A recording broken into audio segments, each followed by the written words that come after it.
turn on the burner. We're going to put the bacon in there, medium heat. What I want you to do and always get in the habit of, and we've talked about this many times, is always heat your pot first, or your pan, whatever you're cooking in, always heat it first before you add anything to it. Don't put something in it and then turn the burner on. Wrong, incorrect. So what we're using tonight, or what I'm using tonight, is a stainless steel pot. This is my all-clad pot here. But if you have a stainless steel pan and you're doing a steak, you know what? A lot of people don't like to use stainless steel. Their biggest complaint, everything sticks to that thing. I don't want to use that, right? Chances are you're using it incorrectly, okay? Some things obviously are going to stick, something delicate like crepes or whatever, but every normal circumstance where you're just trying to brown a piece of meat or cook something or whatever, you got to get in the habit of heating it first. Heat it first.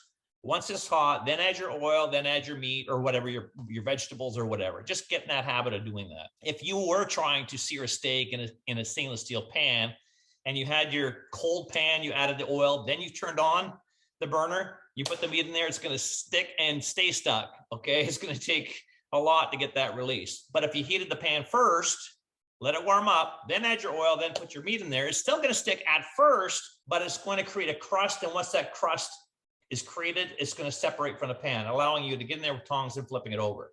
If you follow the rules, heat first, then your oil, then your meat, it'll tell you when it's time to flip. And if it's stuck, it's telling you don't flip me yet. And it will release, then you flip it. Okay, so it's really that simple.